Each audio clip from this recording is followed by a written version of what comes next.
Ako wala man ko nasayod sa inyong panginahanglan. Wala ako masayod sa inyong mga gipangagihan. Apan ako nagatuo nga ang Dios mao'y makatupad sa inyong mga problema. I-remember gamhanan kayon ang Dios na itong gisimba at the same time over 2,000 years ago. Still the God that we serve. Wala gayon siya na usap. At the same time na itong presensya na ito nabati kaniya ito mao nagihapon ang gahong sa Ginoo.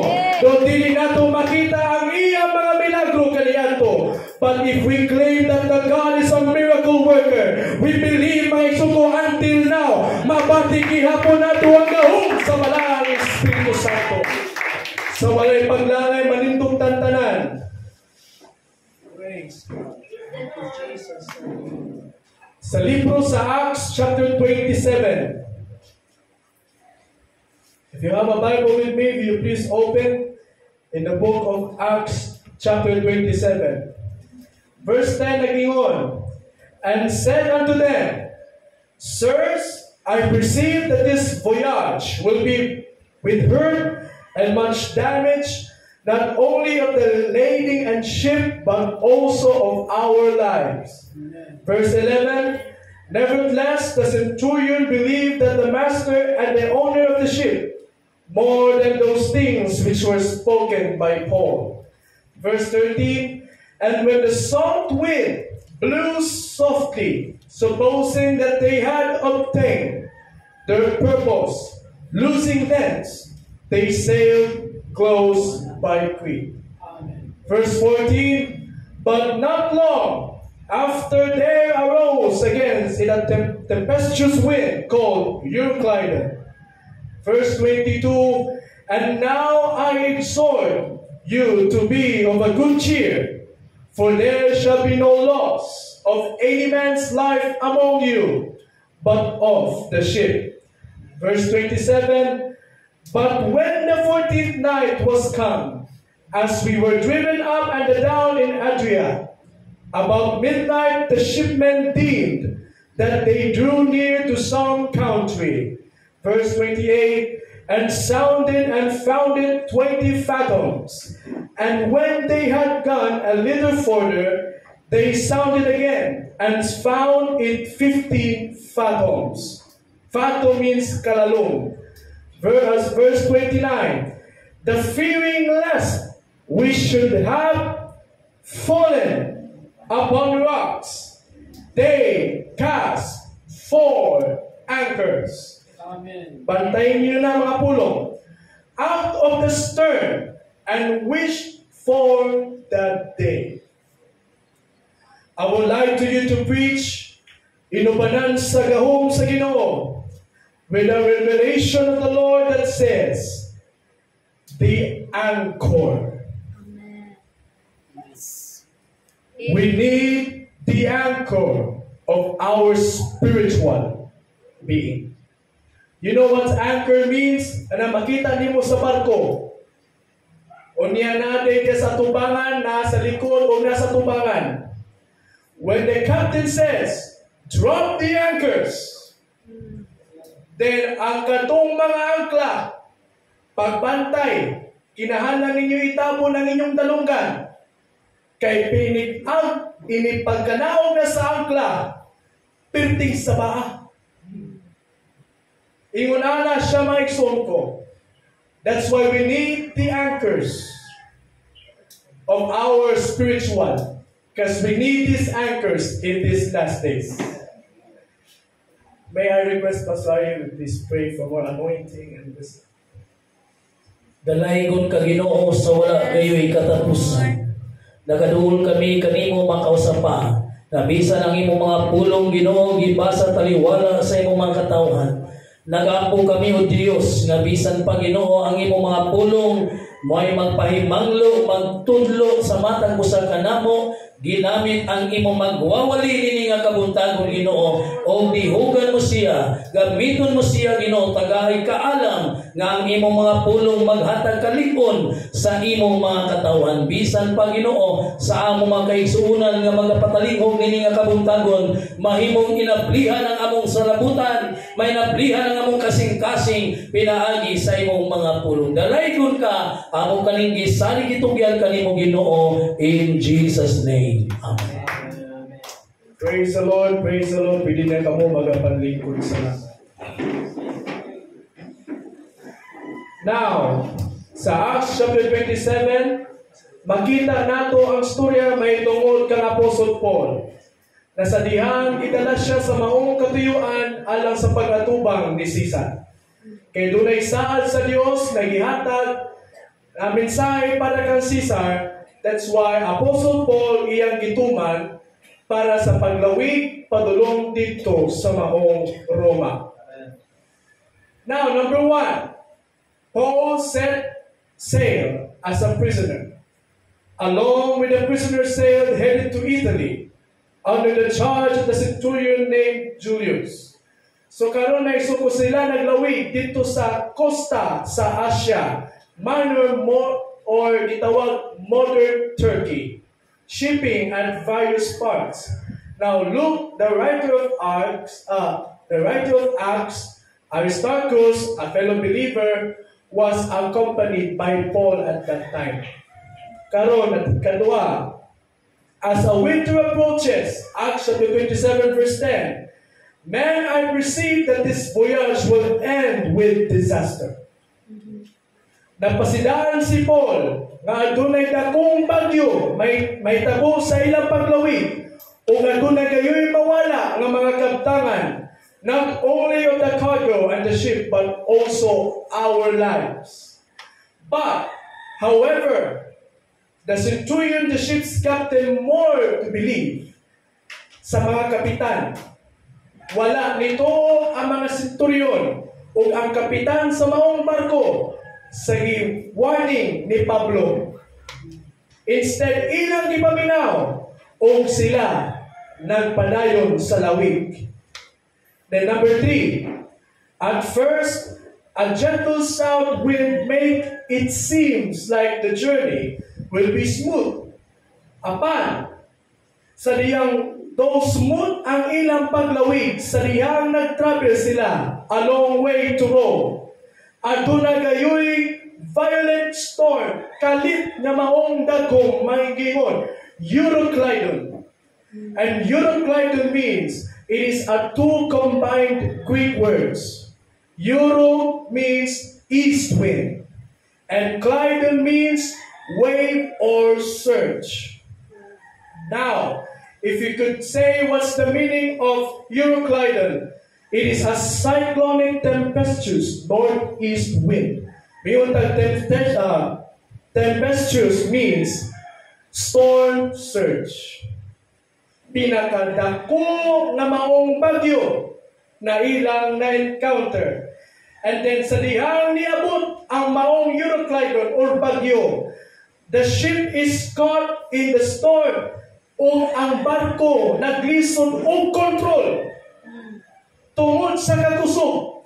At the first si Pablo, dunay gipasidaan na sa unahan sa ilang paglawig adunay dakong bagyo, apan wala sila napatalingo. Apan niabot sa panahon nga ang bagyo niabot gayon o ang tanan mga kabtangan miingon sila, gikinahanglan ni panglabay kay kundili malumos sila.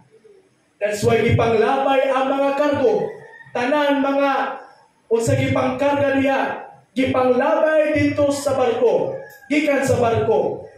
O they use ropes to undergird the ship. Pugong, para dili mo set apart ang maong barko. Di na makontrol.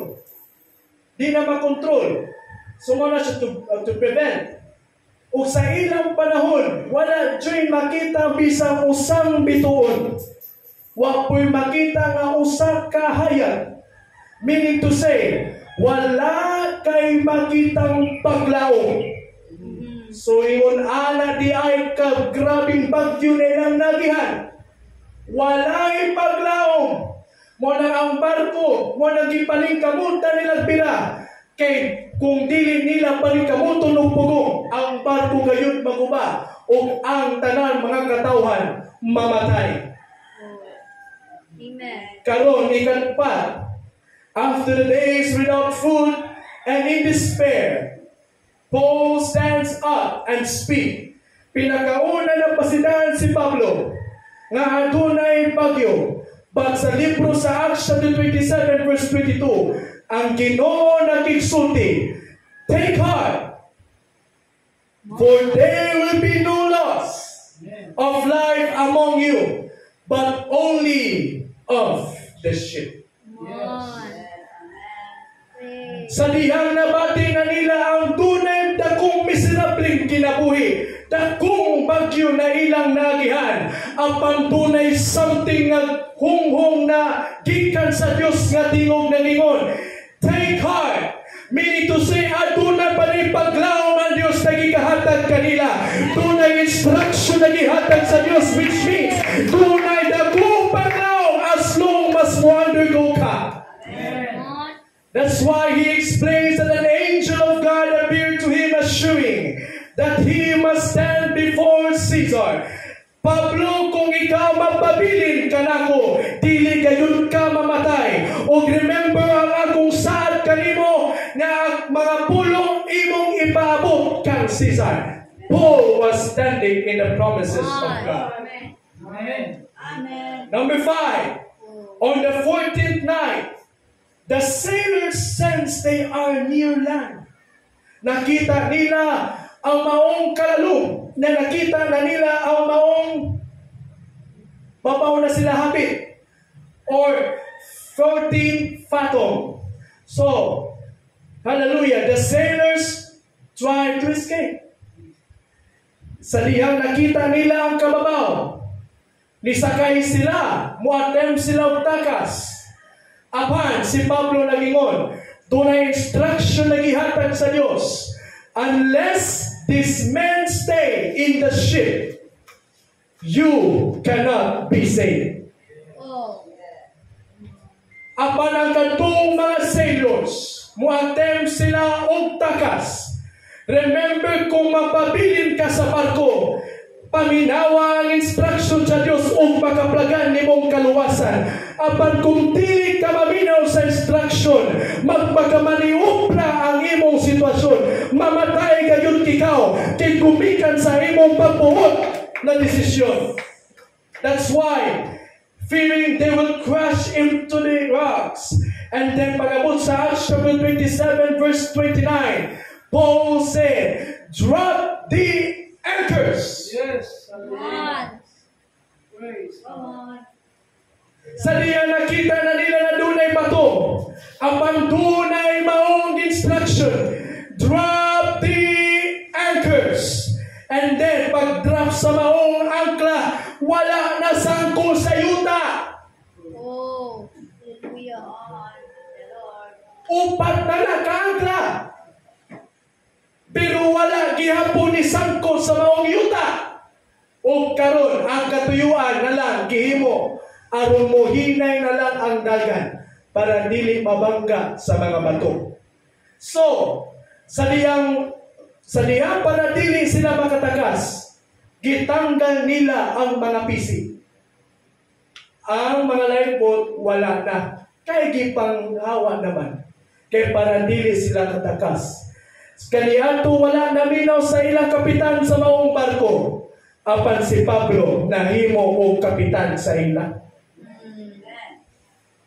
Ilalong siya sa jurisdiction sa Ginoo. O siya ay gigamit sa Ginoo, siya na noy nahimong kapitan.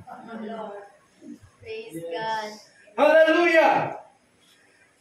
O katong mga tao sa diyang ilang nakita, ang mga butang nga wala nila damha, naminaw sila sa tambag ni Pablo. Number 6, before dawn, Paul encouraged everyone to eat, reminding that they will survive. Amen. Karon, si Pablo nagpasalamat sa Ginoo sa tanan Hallelujah. O nakakaon o nakastrength sa ilang mga pagtuo. At dunay mga 276 ka mga pasayro sulod ang barko. Dagan sila. And then they're all encouraged and eat as well. Daghay mga karga nagipanglabay maliban sa pagkaon. And then, pag umanilang kaon, ang katong mga bilin, or sa atong term, pag makakuha tag pagkaon gikan sa kasal sa birthday, reserba. Pag sa ila maigsoon ko, sa liyang pag umanilang kaon, gilabay. Oh. Hallelujah. Then number 7, at daybreak, they spot a beach and try to run the ship around. Sa liyang pag-unaon, paghapit na, nakita na nila ang maong beach. Ang katuda yung barko na bangga dito sa reef. O ang barko nagsugod o lunod. Sa karon maikson ko sa pagkakita nga ang barko na lunod. Niingon ni si Pablo, ato dito, o diin sila, ang katong 276, apil ang mga sailors, o ang kapitan, nilawoy padulong dito sa beach. O paghahawa nila ang barko na guba, sumana sa giingon. Nga, unless kung ikaw, kung kamo, hallelujah, sa gingon may sungko, ang gingon may sungko, nga, kinahanglan kamo mapabili, gawas lang ang barko, mawala. Muna siya pagkahawa nila, tama ang gingon ni Pablo, ang maong barko ni noon ang naguba, pagkalawig nila may suot. Karon, o sa manangatong pagkahisguton karon, we have the 4 anchors in life. Pinakauna natong angkla, natong i-drop, anchor of God's performance. When Jesus takes your hand, kung si Jesus gikuha niya ang imong kamot, iya kang pagakuptan. Kung si Jesus iya kang gikakuptan, idala ka dito sa imong kinabuhi. O kung si Jesus gidala ka sa imong tibok kinabuhi, idala ka nga safety.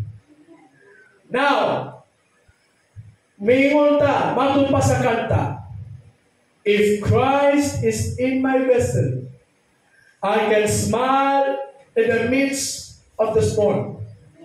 And when Christ is in my vessel, I can smile in the middle of problem. Hallelujah, hallelujah. Kay taliwala sa ilang pagbagyo, niabot ang bagyo. Apan hinumdumi ang Diyos naghatag og saan na kung mapabilin mo diri, kamo gayon mga luwas tanan, manliban sa maong bangka. Tanawa maigsoon ko, I can smile in the middle of my despair, and I can smile in the middle of my circumstance. I can smile in the midst of the storm. I can smile when I look up in the sky, nakita na ko yung performance, and I know that He can do it for me. Kay bisag dili na ko makita ang iya mga milagro kaniadto, bisag di na ko makita ang iya mga gamhanang buhat, but if you believe, if you could stay cling diya sa presensya sa Ginoo, and I believe that there is a refuge coming from the Lord. Ikaduha na tong angkla na tong i-initiate, the anchor of God's providence.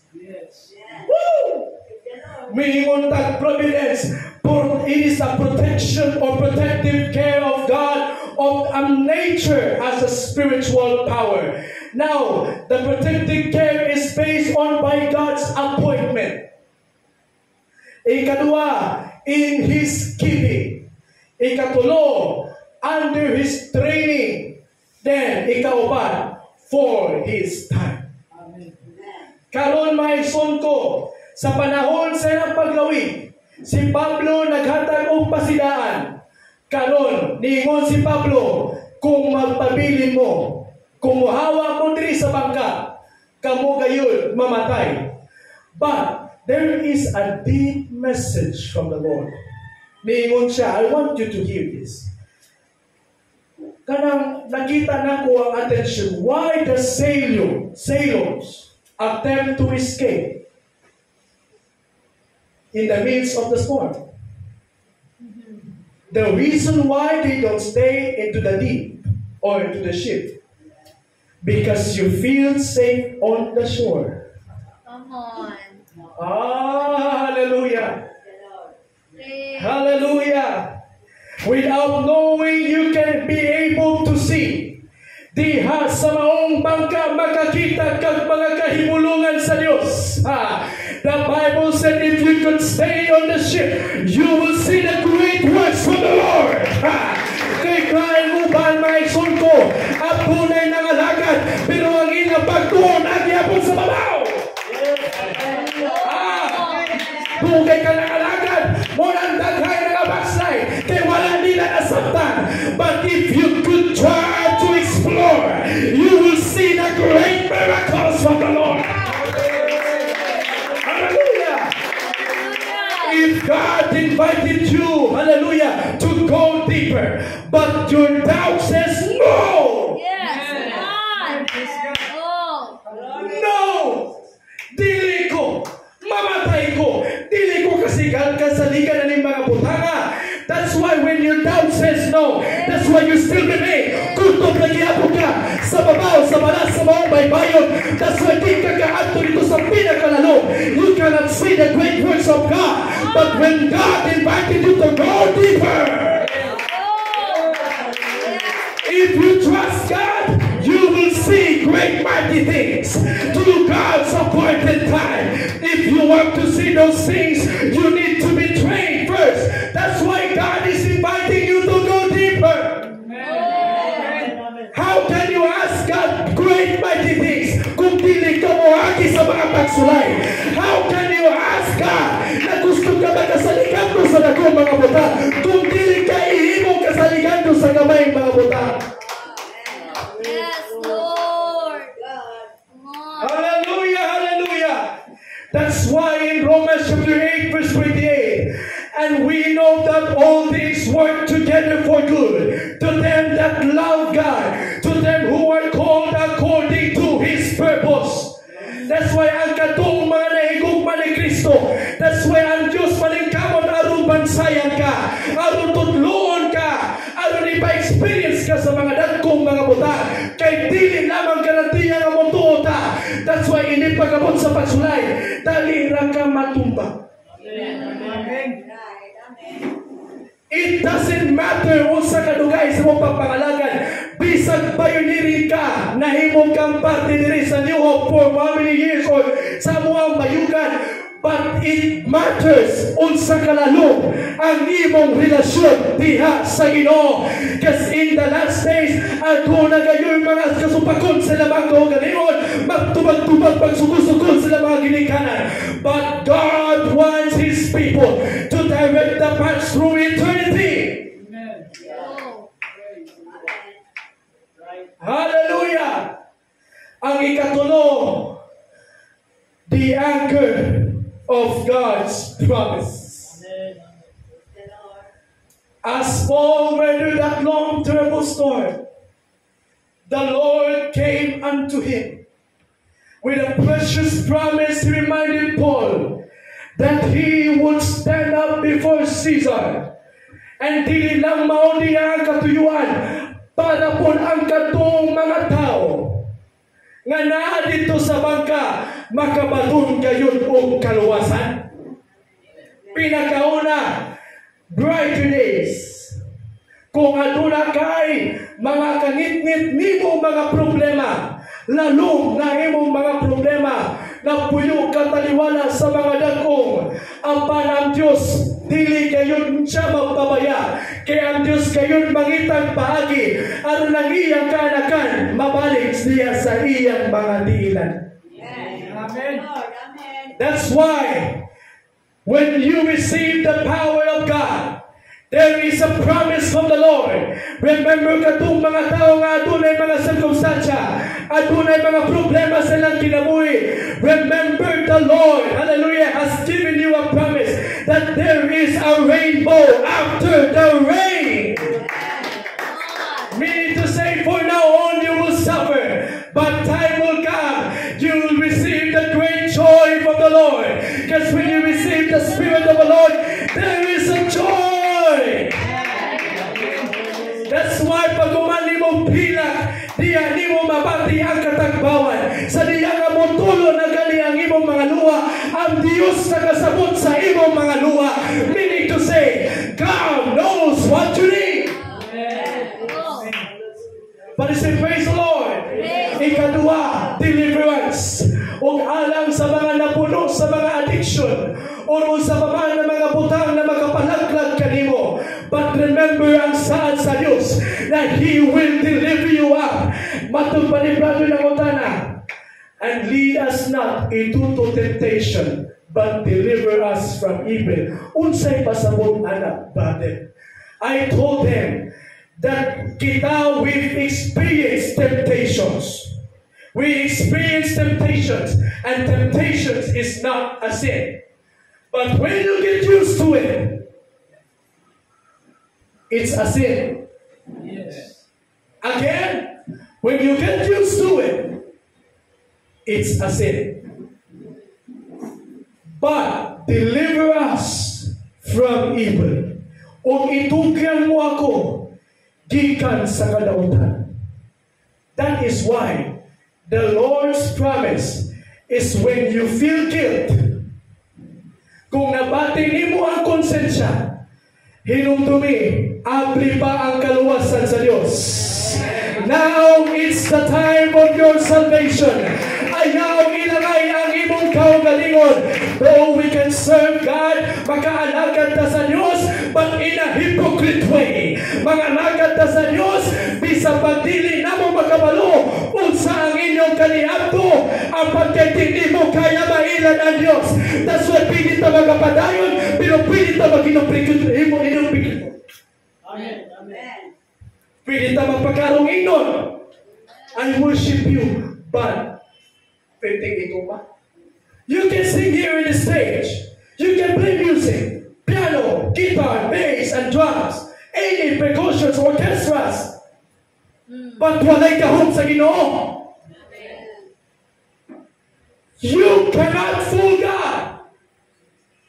That's why, if you feel guilt, ang pinakadelikado, o di mo mabati ang konsensya, I can tell you, patay ka na spiritually. But as long as maminaw pa ka o mga sakit na mga pulunga, it means you are spiritual alive.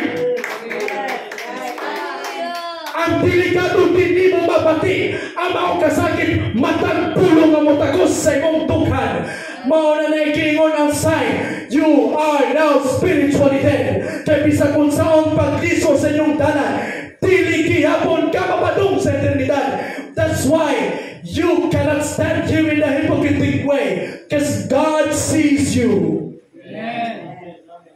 I remember those times na adisami na praise and worship niya po pa ang YTS. Habit na niya po.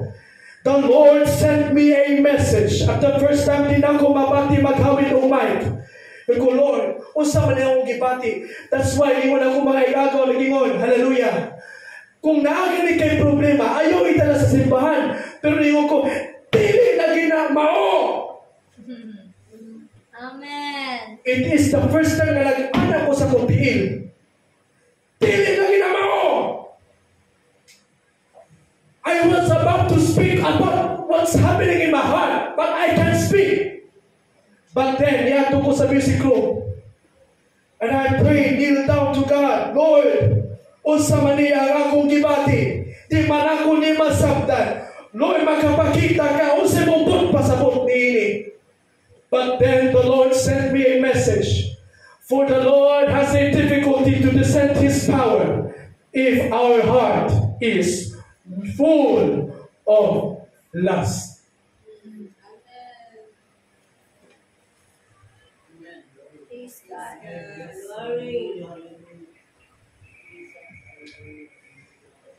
Maglisod ikanaog ang himaya sa Ginoo. How can we become a blessing if ang atong kasing-kasing puno sa atong kasalanan? This is what the Lord told to me. And I told the youth president, come. And I want you to know about this message, that the Lord is about to fully difficult to descend His power if ang atong kasing-kasing puno sa mga kasalanan. But then God an instruction, gave me an instruction. Then we prayed. Lord, I pray that all of the chains na nagpugong ka na mo, buhiya kinikino, pinaagi sa mong gahong, sa mong balaang espiritu. God, I need that deliverance from addiction. God, I need that deliverance, hallelujah, from us. That's why, and I told the devil has no power to stop us. The devil has no power to destroy the church. The devil has no power. And I bind you, devil, in the name of Jesus Christ. And I will send you to the place where you belong.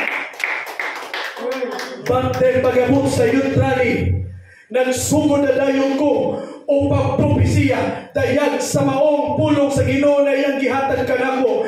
And then after that, I shared for what I experienced. There is a great outpouring of the Holy Ghost. And I give them instruction, let up your baggage na nakapugong sa imong dughan. Nawaa ang mga tinaguang mga butang. Kay kung dili nimo kuwaon ang mga tinaguan, dili kayon ka magaplagan o kagawasan. Ang ikaw mag-aaptos sa imong kaugalingong pag-atos. That's why when I begin to say, neglect your baggage, then the Spirit of the Lord, gibubo niya ang gahon. It was a great revival. That's why I encourage you everyone, kung unsa man ang atong tinaguan, remember that the promise of God is He will deliver you out. Kung nabati nimo kaantos sa mga pagsulay, naantos ka sa mga problema, remember the promise of God is to deliver you out. Ikatulo, everything is our good. Sa panahon ni Joseph, siya ang itawag na magdadamgo. Ang gift na iyang gihatag, which is to interpret dreams. And then si Joseph naka-encounter umaong betraya sa iya mga igsoon o gilabay na yun siya dito sa lungag. Gibaligya pa yun si Joseph, at the same time giakyusan pa yun ni Potiphar. Diha na mga sitwasyon, giamto pa yun siya sa maong bilibid. For how many years? O din mga igsoon ko, hallelujah, the devil is about to take down the life of the vision. The devil is about to take down the life of the vision that will save the humanity from famine. Apan, do ang kaaway, gibuhat niya ang tanan. Though the enemy meant for evil, gihimo niya ang dautan kining mga butanga, but God turned it for good. Meaning to say, ang saad sa Diyos, hallelujah, do gihimo kita panastamasa man siya, but there is a promise of God. If you could interpret the vision, the dream of the king, then you will become a governor and will save the humanity from famine. That's why this is the promise of God. Pag-antos ng Joseph, kung unsa ang imong nagihan, kaya ang akong saan, mapabilin kayo na saan, o gimo na kung maayo, o mahimo kang instrumento sa maong Ehipto. Ang pinakauna natong ang katapusang angkla, I'm closing. Ang katapusang angkla natong ikanaog, mao ang presensya sa Diyos. Worship the name of the Lord. Worship the name of the Lord. How can we invite the presence of the Lord if you could close your mouth? Kung atong i-invite ang mga presensya sa Diyos. That's why si Pablo wala kayon siya ng puyo. Then, niingon na yun siya, I am not alone. Bisag taliwala sa mga bagyo, wala kayon siya naging usara. Kaya naman, kasama niya ang ating Diyos. At the same time, in spite of problems, in spite of the greatest storms, but He was not alone. I don't know if you're interested enough. I don't know if kanaan ka, maminaw. Can you remember the reason why nalong nakabarong ka? Because of the anchor of God's presence. Hallelujah. And Acts chapter 1 verse 8, but ye shall receive power after that the Holy Ghost come upon you. That's why when you have the Holy Ghost is the anchor of our faith. And without the Holy Ghost, you will not survive in the midst of the storm.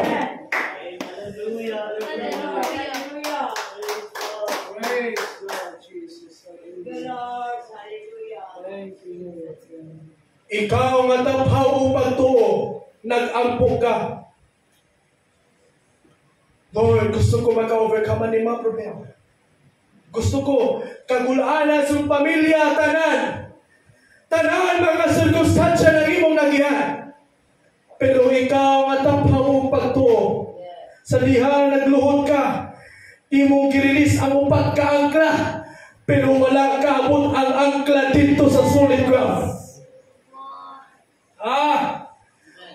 Pisag usa nga kalugay sa pangalagad, pero the reason why nganong ang maong kadina wala isangko padung dito sa solid ground, it is because you're lacking out of devotion, you're lacking of relationship with God, kulang ka sa pag-attend, pagpanumbaling sa tungkaw galingon.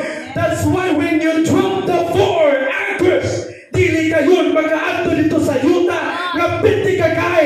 That's why ang imong barko nagsigi gihapon glunod o dili gihapon magapalong. Kaya naman walay saktong pundasyon. Sige kagapo, pero tapaw ang imong barko. That's why ang barko nagsigi gihapon glunod o wala gihapon na stable ang maong barko. Kaya balungan ang barko. Again, pagbantay, kumingon ang pastor, release the anchor. Pagbantay sa imong katapat, kaya basig andam na siya, musikit. Hallelujah! Wa tagabalo unsa ang iyang nagihan. Wa tagabalo unsa ang iyang mga kasakit. Wa tagabalo. Apa naghulat siya sa signa sa pastor. Release the anchor. When you, again, ang barko, pag magsugod na ikikanaw, mingon ang kapitan. Drop the anchors. O pag-drop sa anchors, magsulit, pinting sa paa. Mutabon ka sa maong talunggan tungod sa kasaba. But remember, kung kanagani mong katapan, sa diha umingon o release the anchor, sa kadugay panahon na gusto na niya mabati ang presensya sa Diyos. Sa tanang mga kasakit, daghan sa mga kaagian, lalo ang iyang mga problema. Apan mauni mong bantayan, pagmingon ang pastor, release the anchor. Ang katong maimong katapan, nisingkit, nagsugod ng pagkain, nag-speak in tongues. Iyon ana ang tingol, mauna yung na pala ang Espiritu, speaking in tongues. That's why when you hear the wind and change fall, when you hear that the anchor fall, then nagsugod ang speaking in tongues ng Papa, you will see the movements of your mouth. You can feel the power. You can feel the power. But the moment that we can feel the Holy Spirit, it will keep. I don't know if you understand me. I don't know if you understand me. I just want you to know that when you had the four anchors, ang imong katina, mo alam mo kataas, when you have the relationship of God, o kini maong akla, musugo na ginagikanaon, bisan mo sa kalalo ang imong problema. Imo gihamo mabati ang iyang kaon, bisan pagkaaway, naringkamot ka tumpahon ka, hinumtumi, at trabaho sa kaaway, anong sakitan ka, kituhon na kita sa kaaway, apit na ka sa imong katao. Come on folks, I know you're having a good day or bad days, you are having a bad days, but I can tell you right now, tunay paglaon, tunay ang nasa iyong presensya, na kaya niya walaon, at tanan ninyo mga kabugaton. Remember, kamhana ng Diyos sa itong isimba, milagloso ang Diyos sa itong isimba, mulanting ka mo, mulanting mo mabati presensya sa Diyos, kaya hindi mo iabli ang imong baba. Come on, let's all stand. Musicians ready? Hallelujah, hallelujah.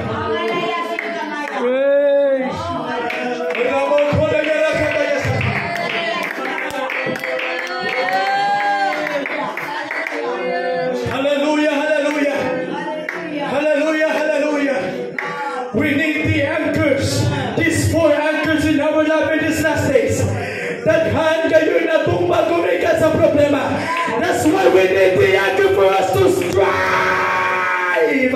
Bisag kapoy na ni mo iunda, pero niya gihapon ka, nakabangog gihapon ka, gihatag sa kaaway, ano tumpaon ka, signal number 1,000, but you still survive, naipulungan ang yawa sa imo, umpisa pagkalaglagan, naipulong niya kalimo, kaya naman, you are still surviving, only earth will survive, because the anchor of the Spirit of God.